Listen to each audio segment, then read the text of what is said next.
সারা পৃথিবীতে যেই জলবায়ুর পরিবর্তন হচ্ছে, আজকে জীবাশ্মের অতিমাত্রার ব্যবহারের কারণে বাংলাদেশ নয়, শুধুমাত্র সারা পৃথিবীর জীব বৈচিত্র্য আজকে হুমকির সম্মুখীন হয়ে দাঁড়িয়েছে। এর মূল কারণ হচ্ছে যা আমরা যে প্লাস্টিকের অপব্যবহার বা অতিমাত্রার ব্যবহার,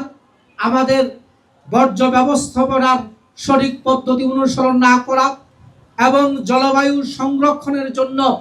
বৃক্ষের মতো একটি গুরুত্বপূর্ণ বিষয়কে আমরা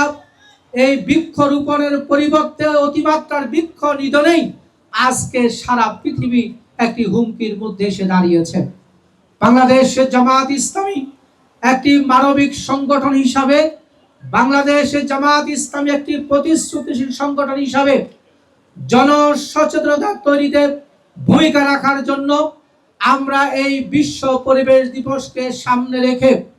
আমাদের দেশব্যাপী আজকে জাতীয় যে স্লোগান বৃক্ষরোপণে সাজাই দেশ, সবার আগে বাংলাদেশ, জাতিসংঘের ইউনাইটেড এনভায়রনমেন্ট প্রোগ্রামের অংশ হিসাবে যেখানে ক্লাইমেট অ্যাকশনের কর্মসূচি হিসেবে বলা হয়েছে জলবায়ুর পরিবর্তন, আজকের পদক্ষেপ আগামীর নিরাপত্তা। আমরা সেই নিরাপত্তাকে নিশ্চিত করার জন্য সবার কাছ থেকে প্লাস্টিক সামগ্রী বোতলগুলো উঠিয়ে নিয়ে আমরা তাদের হাতে একটি করে গাছ লাগানোর মাধ্যমে পরিবেশকে সংরক্ষণ করা, পরিবেশকে আরো সংরক্ষণে এগিয়ে আসার জন্য আমরা এই কর্মসূচিকে হাতে নিয়েছি।